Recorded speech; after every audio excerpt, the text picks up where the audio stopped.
Cavin's Milkshakes, the anytime, anywhere nutritious milk drink.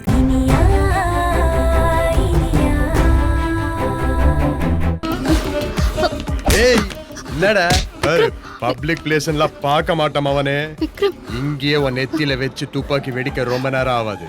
அவ்வளவு சொல்லியும் இங்க இனியா கிட்ட அவன் தேடிட்டு வந்திருக்கான். விடுங்க. இரு இங்க பாருங்க, உங்க பையன் சாவுக்கும் எனக்கும் எந்த சம்பந்தமும் இல்ல. விக்ரம், இவர்கிட்ட என்ன பேச்சு? நீங்க வாங்க போலாம். கைய கீழே போடுற. விக்ரம், கவலைப்படாத. உன் பொண்டாட்டிய கொல்ல நான் ட்ரை பண்ண மாட்டேன். முதல்ல கிளம்புடா. விக்ரம், எங்களுக்கு இருந்தது ஒரே ஒரு பையன். அவனையும் பொண்டாட்டி கொன்னுட்டா. பதிலுக்கு இவளை கொல்ல நான் ஆரம்பிச்சேன். ஆனா இவ தப்பிச்சு உயிரோட என் கண்ணு முன்னாடி நிக்கிறா. ஏய் தபார், தேவையில்லாம பேசாத. இனியாவை தொட்டதுக்கே உன்னை விரட்டி அடிக்கணும். இனியாவால மட்டும்தான் நீ இப்ப உயிரோட இருக்க. மரியாதையா போயிரு. மகன் செத்தா ஒரு குடும்பம் எப்படியெல்லாம் கஷ்டப்படும் உனக்கு தெரியாதுல்ல? காட்டுறேன் விக்ரம், காட்டுறேன். வெட்டு குத்துன்னு எதுவுமே இல்லாம உன் குடும்பம் கதறத நான் கேட்பேன். ஏய் முதல்ல கிளம்புடா. இனியா, என் மகனை கொண்டுட்டு சந்தோஷமா இருக்கலான்னு மட்டும் நினைக்காத. இனிமேதான் உனக்கு எல்லாம் நடக்கும். உன் குடும்பம் அசிங்கப்பட்டு கூனி குறுகி போய் நிக்கும். நிக்க வைப்ப. ஏய் விக்ரம், உன் பொண்டாட்டிய நான் கொல்லலாம் மாட்டேன்டா. ஆனா அதை விட பெருசா ஒண்ணு இருக்கு. எங்க அடிச்சா எங்க வலிக்கும்னு எனக்கு தெரியும். அடிச்சு காட்டேன்டா. போலீஸ் உத்தியோகம்னு நெஞ்ச நிமித்திக்கிட்டு திரியிறியா? உன்னை வீட்டை விட்டு வெளியே தலகாட்ட முடியாத அளவுக்கு பண்றேன் பாரு. முடிஞ்சதப்பா.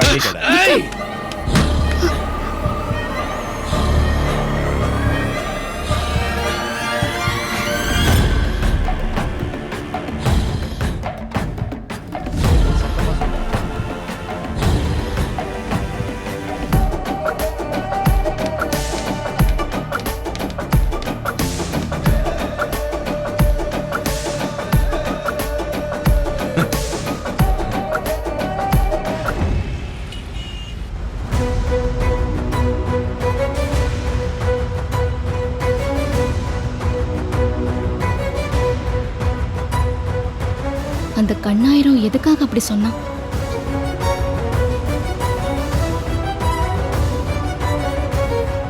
அந்த கண்ணாயிரம் விக்ரம் குடும்பத்தை அவமானப்படுத்துவேன்னு சொன்னானே, அதுக்கு அர்த்தம் என்னவா இருக்கும்?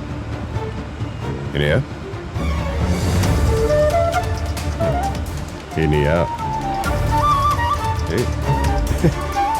Iniya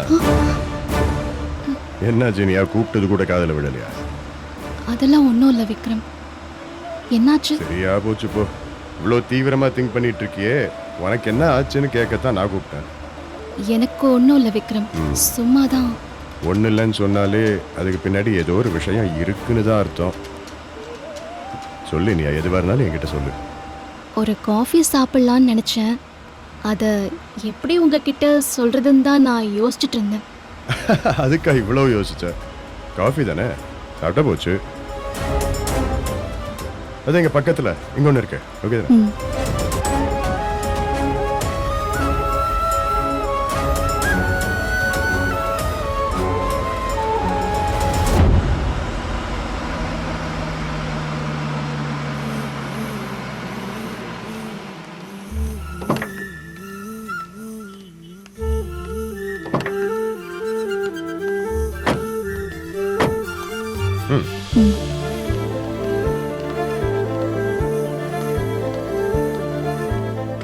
Come sit.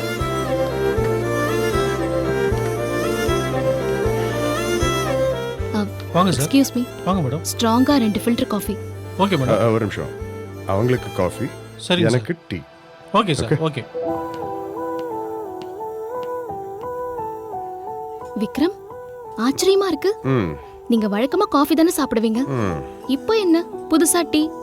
ஏதோ தோணுச்சு. இல்ல விக்ரம், உங்களை பத்தி எனக்கு நல்லா தெரியும்.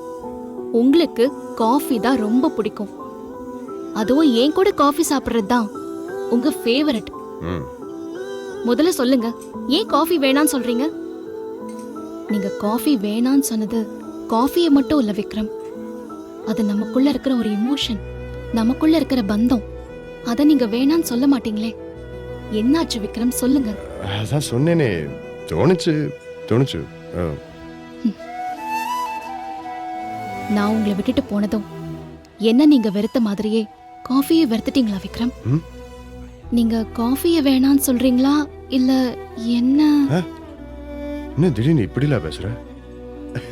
எப்பவுமே நான் உன்னை வெறுக்கலாம் மாட்டேன். சரியா போச்சு போ. சரி சொல்றேன், இதுக்கு மேல எதுக்கு மறைக்கணும்? ஒன்றும் இல்லை, நீ ஹாஸ்பிட்டலில் ஐசியூவில் சீரியஸாக இருந்தியா? எனக்கு என்ன பண்ணுறதுனே தெரியல, கொஞ்சம் பயந்துட்டேன். ஸோ வேறு வழியே இல்லாமல் சாமி முன்னாடி போய் நின்னேன். அப்போது யாருன்னே தெரியல, திடீர்னு ஒரு பாட்டி எங்கேருந்தோ வந்தாங்க. உனக்கு ரொம்ப பிடிச்ச ஒரு விஷயத்தை விட்டுரு, அப்போதான் நீ வேண்டது பலிக்கும் அப்படின்னாங்க. சரின்னு எனக்கு ரொம்ப பிடிச்ச உயிருக்கு உயிரான ஃபில்டர் காஃபியை விட்டுறேன் அப்படின்னு. ஏன் உயிருக்கு உயிரான இன்னியாவே எனக்கு திருப்பி கொடுத்துரு அப்படின்னு சாமி உன்னை காப்பாத்திருச்சு. ஸோ அதனால தான் tea.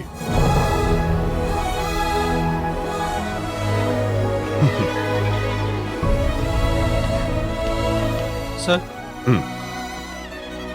Madam coffee. Sir tea. Thank you. Excuse me, madam. Sorry, எனக்கு காஃபி வேணா, எடுத்துட்டு போயிடுங்க. எனக்கும் டீயே கொண்டு வந்துருங்க. சரி okay madam. Sorry. Okay madam. இனி எதுக்கு இதெல்லாம்? வை விக்ரம், நீங்க சாப்பிடாத எதுவும் எனக்கும் வேண்டாம். இல்லை நீ எதுக்கு? உனக்கு தான். ஏன் நீங்க மட்டும்தான் விட்டு கொடுப்பீங்களா? ப்ளீஸ், எங்களுக்கும் எமோஷன்ஸ் இருக்கு. Madam tea madam. Thank you so much. Okay madam.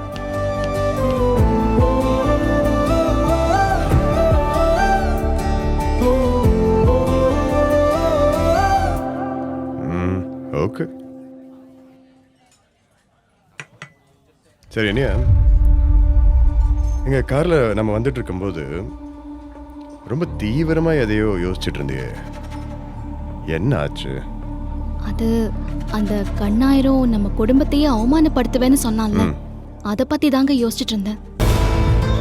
அவன் ஏதோ பெருசா பிளான் பண்ணிருக்கான், அத மனசுல வச்சுக்கிட்டு தான் அவன் அப்படி சொன்னான்னு நினைக்கிறேன். அதை தான் திங்க் பண்ணிட்டு வந்தேன். இதை பத்திலாம் நீ ஏன் யோசிக்கிற? கண்ணாயிரம் ஒரு ரவுடி. அவனை மாதிரி ரவுடியெல்லாம் நான் மனுஷனாவே மதிக்கிறது இல்லை. சும்மா வீராசமா பேசுவானுங்களே தவிர ஒன்றும் பண்ண முடியாது. ஆல்சோ எவிடன்ஸ்லாம் நீ அழிச்சிட்டேன்னு தானே சொன்ன. அதுக்கப்புறம் நாம் எதுக்கு வரி பண்ணோம்? ஆனா விக்ரம், அவன் அவ்வளோ சாதாரணமா நினைச்சிட முடியாது. அவன்கிட்ட ஏதோ ஒண்ணு இருக்கு, அதுவும் நம்ம குடும்பத்தை பாதிக்கிற மாதிரி இருக்கு. அதனால்தான் அவ்வளோ தைரியமா நம்மள ஹாஸ்பிட்டல்ல வந்து மிரட்டிட்டு போறான். இதெல்லாம் நானும் யோசிச்சிருக்கேன், யோசிக்காம இல்ல. சி, பட் இப்போ உன் உடம்பு இருக்கிற நிலைமைக்கு எந்த ஸ்ட்ரெஸ்ஸும் வேணாமே. இனிமே இந்த கண்ணாயிரம் ரகு விஷயம்லாம் நான் பாத்துக்கிறேன். இன்ஃபேக்ட் நீ அண்ட் அக்ஷயா 2 பேரும் கவலைப்படாம இருங்க. இவனுங்களை எப்படி டீல் பண்றதுன்னு எனக்கு தெரியும். ஆனா மாமா அதெல்லாம் புரிஞ்சுக்க மாட்டாருங்க. அதுவும் இல்லாம இந்த விஷயம் வெளியில வந்தா ஊர் உலகம் என்னங்க பேசும்? முக்கியமா சூர்யாவை கூட விடுங்க, அவங்க அம்மா, அவங்கள நினைச்சாதான் எனக்கு ரொம்ப பயமா இருக்கு. விக்ரம், நான் ஒன்னு சொல்லட்டுமா? இனிமே நம்ம டிலே பண்ண வேணாம். பேசாம சூர்யா கிட்ட போய் நாம எல்லா உண்மையும் சொல்லிடலாமா? Saregama TV shows Tamil YouTube சேனல்ல லைக் பண்ணுங்க, கமெண்ட் பண்ணுங்க, ஷேர் பண்ணுங்க, சப்ஸ்கிரைப் பண்ணுங்க.